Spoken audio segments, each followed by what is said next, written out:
कबीर की साखियाँ ध्यानपूर्वक सुनो भई। जाति न पूछो साध की, पूछ लीजिए ज्ञान। मोल करो तरवार का, पड़ा रहन दो मयान। साध का अर्थ होता है, साध का अर्थ होता है साधु। मोल का अर्थ मूल्य तय करना।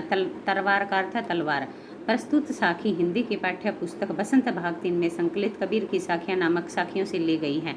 यहाँ कबीरदास द्वारा ज्ञान को महत्व दिए जाने का उल्लेख किया गया है। इसमें जाति पाति का विरोध भी किया गया है। अब सलार्थ ध्यानपूर्वक सुनो। कबीरदास जी कहते हैं कि साधु से यह कभी नहीं पूछना चाहिए कि किस जाति से संबंध रखता है, अपितु उसके ज्ञान के विषय में जानना चाहिए। वास्तव में साधु की पहचान उसका ज्ञान ही होता है। कबीरदास ने अपनी बात को सिद्ध करने के लिए तलवार का उदाहरण दिया है। वास्तविक मूल्य तो तलवार का होता है, न कि मयान का। हमें ज्ञान की पहचान होनी चाहिए, ज्ञान से ही ईश्वर की प्राप्ति होती है। अब विशेष देखो भाई, जाति पाति के भेदभाव का खंडन किया गया है, ईश्वरीय ज्ञान के महत्व को दर्शाया गया है, भाषा सहज और सरल है। अब सेकंड पैरा ध्यानपूर्वक सुनो। आवत गारी एक है, उलट होई अनेक। कह कबीर नहीं उल्टिए, वही एक ही एक है। आवत का अर्थ आती है, गारी का अर्थ है गाली, उलट का अर्थ उल्टना, अनेक का अर्थ बहुत ही। प्रस्तुत साखी हिंदी की पाठ्य पुस्तक बसंत भाग 3 में संकलित कबीर की साखियाँ शीर्षक कविता से ली गई हैं। इस साखी में कबीरदास ने बुरी बात का उत्तर न देने का उपदेश दिया है। कबीरदास जी का मत है, यदि हमें कोई गाली देता है तो हमें उसे उलट कर गालियाँ देते हैं तो उसमें गालियों की संख्या बढ़ जाती है। यदि हम गाली का उत्तर न देकर मौन रहते हैं तो गाली की संख्या एक ही रहती है, वह अनेक नहीं होती। कहने का तात्पर्य है कि हमें बुराई या बुरी बात को बढ़ावा नहीं देना चाहिए। अब विशेष ध्यानपूर्वक सुनो। बुरी बात करने से मौन रहना अति उत्तम होता है। भाषा सहज और सरल है, उपदेशात्मक शैली है। अब थर्ड पैरा देखो। माला तो कर्मे फिरे, जिबे फिरे मुख माही। मनुआ तो दहु दिसी फिरे, यह तो सुमिरन नाही। माला मनकों की माला, मुख का अर्थ मुँह, माही का अर्थ में, मनवय का अर्थ मन, दहु दिशा दसों दिशाओं में, सुमिरन स्मरण करते हुए, नाही का अर्थ नहीं।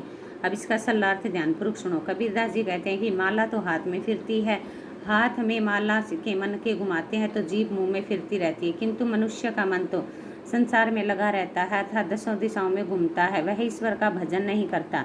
यह मन बहुत चंचल है, यह कभी भी एक स्थान पर स्थिर होकर नहीं रह पाता। ऐसा करने को भगवान का स्मरण नहीं करना कह सकते, क्योंकि यदि हमें भगवान का नाम स्मरण करना है तो उसके अंदर पूरी तन्मयता से लगा रहना पड़ेगा। यह भगवान के स्मरण करने का नाम पर वास्तविकता होगी। विशेष भक्ति के नाम पर किए गए दिखावे का खंडन किया गया। भाषा सहज और सरल है। कबीर घास न नांदिए, जो पाऊँ तली होई। उड़ी पड़ी जब आँख में, खरी दुलेही खोई। निंदिए का अर्थ निंदा करना, पाँव का अर्थ है पैर में, तली का अर्थ नीचे, उड़ी का अर्थ उड़कर, पड़े का अर्थ गिरता है।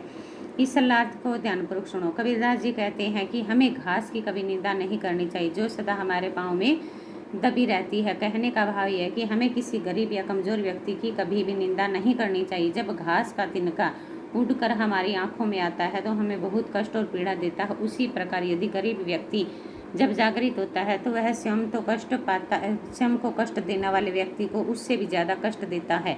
भाषा सहज और सरल है। कबीर ने दूसरों की निंदा न करने का उपदेश दिया है। फिफ्थ पैरा देखो भाई।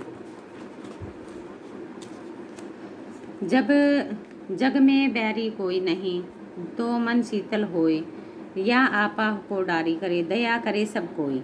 जग का अर्थ संसार, बैरी का अर्थ शत्रु या दुश्मन, शीतल का अर्थ ठंडा, होए का अर्थ होना, आपा अहंकार, कोई। अब इसका सरलार्थ ध्यानपूर्वक सुनो। कबीरदास जी कहते हैं कि जिस व्यक्ति का मन शांत और निर्मल होता है उसका संसार में कोई भी दुश्मन नहीं होता। इसलिए मनुष्य को अपने अहंकार और अपने घमंड का त्याग कर देना चाहिए, क्योंकि अहंकार को त्याग करने वाला मनुष्य के मन में छल कपट नहीं होता और उसका हृदय पवित्र होता है। सब उसके प्रति दया का भाव रखने वाले लगते हैं और फिर उसका इस संसार में कोई भी शत्रु नहीं बनता। विशेष ध्यानपूर्वक सुनो। भाषा सहज और सरल है, शब्द योजना अत्यंत सुंदर है। अहंकार को त्याग कर दया भाव रखने का उपदेश दिया गया है।